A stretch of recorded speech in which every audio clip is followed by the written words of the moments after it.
So here's a little remains of the old corral here in the corner. There's a tree kind of grew up through that cattle panel, and then this post is leaned at an odd angle. Why would that post be leaned at an odd angle like that? Oh yeah, because my brother backed into it with the combine when he was like 9 years old.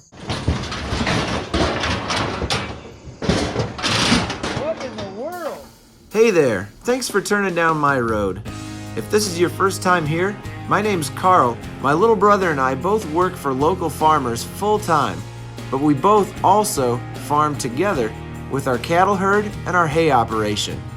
Everybody's involved, from the smallest to the biggest. If you don't have the joy of farming yourself, I'd love to help you experience it through this channel. Whatever your background, you found the right place. This is Dodge Brothers Farm and Ranch.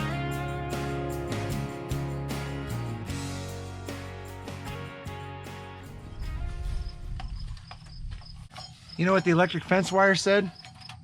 I'm on a roll.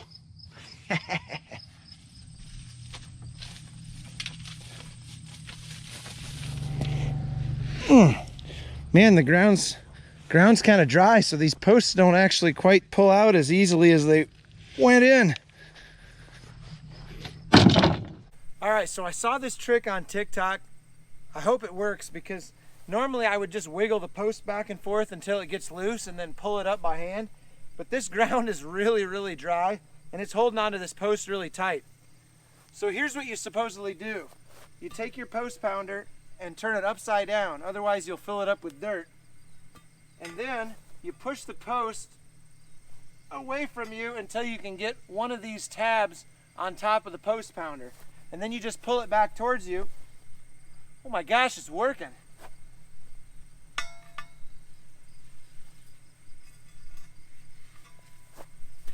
That is brilliant. Didn't hurt the post at all either. Well, that takes care of the fence.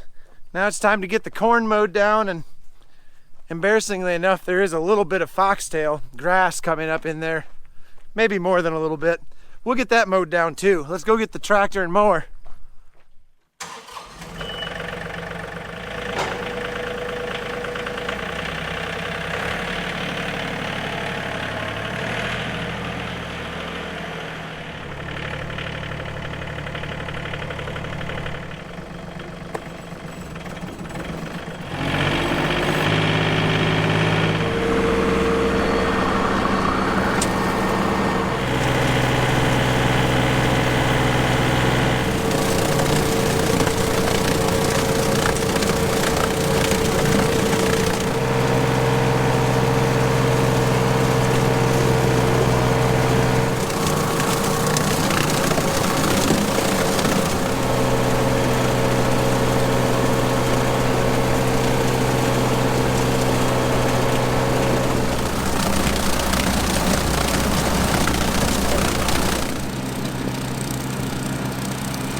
Well, I'm on the way down to Dad's. We're gonna work those cows this morning, and I've reached the point where I think I better just park for a little bit and wait, because my brother and my dad are trying to get the cows into the corral right now. They've been practicing with some grain for the last week, bringing them in every morning, and they are used to that, but they're not used to me swinging in with my diesel pickup. So I better just wait here a mile up the road or so until my brother calls me and tells me they've got them in. Because if I pull in with the truck, those cows are going to know something weird is happening today. They're not going to want any part of it, and they're going to be gone. So I'm just going to wait it out here until I get the call. Check out my new back window. What do you think, huh? I mean, it's not tinted, but it is a window, and therefore it's a lot better than the old one.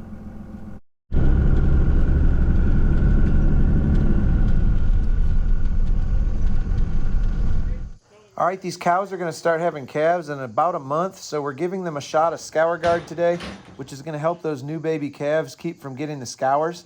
And then we're going to pour on some dewormer, because the shot that we gave them early in the summer is pretty much worn off by now.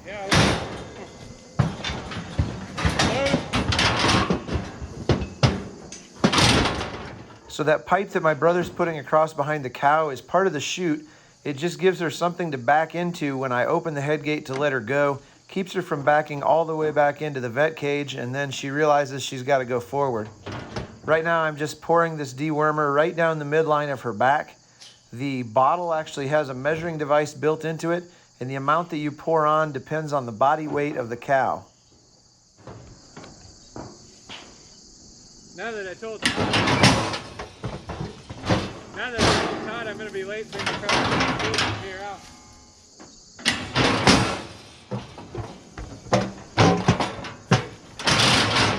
$153. You got her poured shot already, huh? Yep.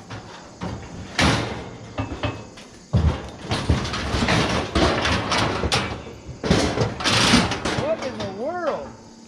Did you see that? How did that happen? She's getting old. She forgot to stop.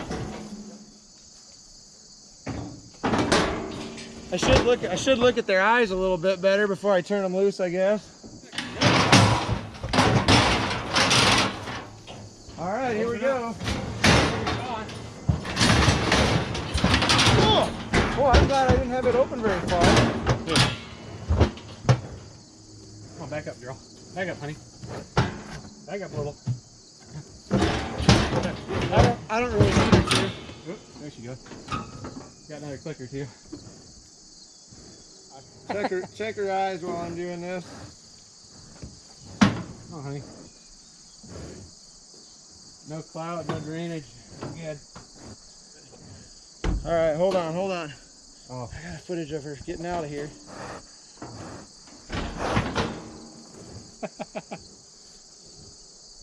All right, last one. Turn her loose.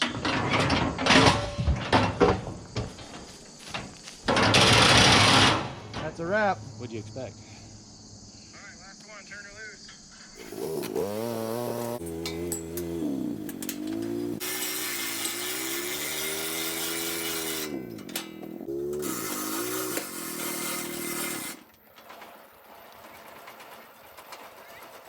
Let me give you a little tour, a little tutorial of the cattle corral here at the pasture. So we really like this portable chute. It goes down the road really good. It's the biggest chute that Foremost makes. It's got the vet cage on the back of it so you can safely get in there and preg check and do whatever work from behind you need to do.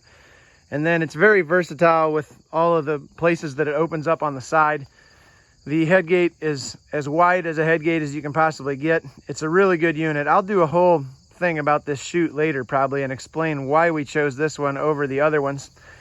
We also bought 10 of these freestanding corral gates this spring. They've got legs on them, and just like it sounds, they are freestanding gates. You just move them around with the skid loader and the loader tractor, set them up however you want, and chain them together. I'll show you how this corral used to be put together, and then I'll show you what we did to it. So here's a little remains of the old corral here in the corner. There's a tree kind of grew up through that cattle panel, and then this post is leaned at an odd angle. Why would that post be leaned at an odd angle like that? Oh yeah, because my brother backed into it with the combine when he was like 9 years old. I'm pretty sure Dad told him to work on the other side of the field, but he wanted to come over here and open up this side of the field because he thought he was really cool. And then he backed up into the corner post, proving that he was not as cool as he thought he was. But anyway, this is how the original corral was constructed. Old telephone poles cut up into posts, and really, really stout posts, by the way. These posts have been here in the ground for, probably 30 years now. And most of them are almost as solid as when we first put them in. And then we just stapled cattle panels to them. And one thing you really don't want is a place where the cows can come up in the corral and put their heads up over the fence and start to think about jumping over. Because once they find that spot, they're going to jump over and mash it down. In fact, a lot of this, we ended up having to put another row of cattle panels up higher just to keep them from sticking their heads over. So anyway, let me show you how this is set up now. I think we've got it set up like we want it, but with the freestanding gates, it's kind of a constant experiment. You can move them however you want. So 3 of these gates actually have swiveling gate hangers on the ends of them, which is really nice. They can swivel all the way around the end of the pipe. You can hang the gate however you want it. So we've got this 16 or 18, whatever it is, foot gate for the entryway into the corral. And this is where we call them in from out in the pasture. They come up here Like I say, here's kind of a low spot. We had mom and dad standing here on the outside of the corral this morning to make sure they didn't want to jump out. So they've got this area where they're used to coming in to eat from the mineral feeder, to eat grain out of that bunk that I made. So dad and my brother occasionally had been calling them in this week, throwing grain in there for them to eat, and they got used to being in here. Okay, so then this is kind of the area where they all mill around, and then you grab a couple cows and run them into this pen, and then from here they go around the corner into this pen. And this is what we call our bud box. So this is how a bud box works. Cattle like to come back where they came from. So once you chase them into here, they want to come back here to get out there with the rest of the herd. So what you do, you run just a couple, maybe 3 in here, and right as soon as they get in here, you shut this gate. And so they turn around to go back where they came from, and then the only way out is down the alleyway into the chute. And then this gate is hinged on the end of the alleyway, so you can kind of swing it around and guide them in. We weren't exactly sure how these freestanding gates were going to work as an alleyway. We were worried about the cows trying to turn around and spreading them, so we put chains across the top, and we put a couple of chains across the bottom. We actually just put a hook on the end of the chain and ran it through the leg pipe here, and then around the standpipe on the other side. That is the deluxe tour of the corral. Now, if you'll excuse me, I'm sweating like a pig. I need to get going. Well, you guys, I'm just about to leave the John Deere store, and I've got a box on a pallet in the back of the truck. All this stuff is gonna go on the combine. Well, most of it is. I think some of it might just go in the shop to be ready to go on the combine if it has to. Like I said before, they're talking about parts shortages for this fall, and we do not want to get stuck not being able to harvest because of a belt or something silly like that.